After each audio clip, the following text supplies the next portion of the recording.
the Burl B2 Bomber, an honest audio gear review. Now, I have the Burl ADC and I have the DAC. Both are brilliant. What I would say is the ADC is the, let's say, the better one to get. If you were to choose one and you want to, that's the ADC is the one with the mojo. That's the one with the sound to it. And this is the thing with Burl converters, is they have a sound. Anyone that says they're clean and transparent is lying, because they're not. They have a sound. And you buy them for that sound. You use these converters for their sound. If you want something clean, go and get some Prism Sound or some Lynx converters. They're clean as transparent and lovely, right? But the Burls have a sound. Now, the one thing I'll say with the Burls is that they become a part of your mastering chain or your chain, whatever you're using them for. They become as much a part of that chain as any other piece of equipment in it. When you, I've tried and I've tested the Burls up against more pristine, clean, transparent converters, and there's a massive difference. There really is a big difference. Now, my chain, how I like to use the Burl converters is I don't use the D to A converter. So I don't use that Burl converter in my mastering chain. And the reason being, I like to use my Lynx converters, and the reason for that is I like to come out very clean, right? There's not a massive amount of difference and mojo in that D to A converter. It's all in the A to D converter. That's the converter that you want to have. If you're gonna have, if you had to choose one, get the A to D. So I'll come out very clean into the mastering chain. I'll get that lovely clean sound getting out. Once out and processing through, I've then got my Burls going back in. Now when I go back in, I get this lovely sound. It's crispier in the tops, it's weightier in the bottom, it's beautiful. And I don't think I could ever switch from Burl on the AD to another converter. And the reason for that is it's a part of my sound now. That's a part of my mastering chain, and it's, like I say, it's as much a part of the mastering chain as any of these pieces of equipment. It has this unique sound. Now, I use the Burl converters in this room and I use them in Studio A. It's a part of the Audio Animals sound as such. That's what I like about Burl converters. Now, I could get any converter, you know, like any converter in the world. I could buy any converter I wanted. But in a way, I don't want a converter that's super clean and just doesn't have a sound to it. It just has, like, the thing with like Prism Sound converters are brilliant. On the ADA, they sound brilliant.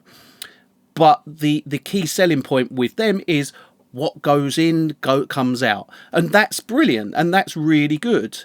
And many people will like that. But what I want, and the reason I like the Burls, is because what goes in isn't what comes out. What goes in comes out sounding better, in my opinion. So that's why I use Burls, and I love them. I really do. Now, in terms of clipping through the Burl A to D sounds brilliant. You can't go wrong with that. It's a brilliant sound to it. In terms of the connections that are on the back, you've got AES, and you also have Dante. Now, the Dante one's a little bit harder to get hold of. However, you can get, I think it's Ordinate. They do a little box which switches from AES to Dante. It's an AES to Dante like little box, and you can convert. So you can use the AES inputs and Dante, and they're only about £250.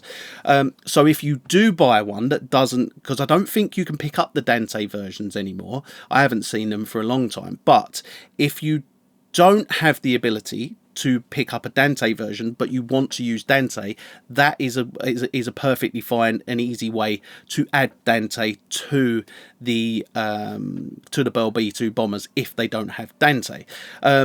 in terms of on the front, you've got all the metering you could want. You can adjust everything, the input and out, the inputs on each of the converters.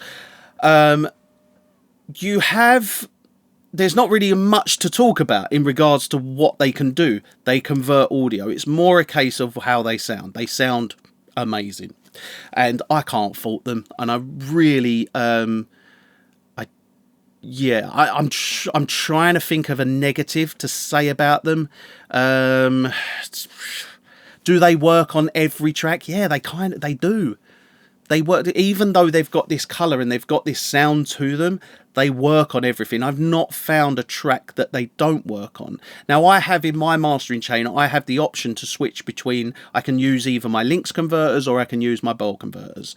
And I'd say 9 out of 10 times, I'll use the Burl converters. I'll go Lynx and then Burl A to D. Very few times I'll go Lynx to Lynx. I'll almost always have that Burl on the output, just because it has such a lovely sound to it. If you ever get the chance to hear them, and you'll hear them in every master that we do. You'll hear the Burl converters, and they have such a great sound to them. So yeah, I can't see myself ever moving away from Burl converters, and yeah, I could maybe move away from the input stage, going into the mastering chain. I could choose a different converter for that, but when it comes to going from A to D, that's where you're getting your mojo. That's where you're getting your sound, and they're brilliant. But they are expensive. I think they're around £3,000, which is a lot considering you've got A to D and D to A. You know, you're probably talking about £6,000 just on conversion. That's considered quite a lot. But for a mastering chain, you know, these converters you have to have in your mastering chain, these dedicated converters that are kind of pristine quality mastering converters, especially for high-end audio, high-end mastering studios. I feel you need that. You can't just use your interface. Well, you can, you know, you could have an RME interface and use those converters. But look, if you're looking to fit a mastering chain, I would highly recommend the Burl A to D converter. Really, really good, and you'll love the sound that comes out of it. Look, I know I do. I love it.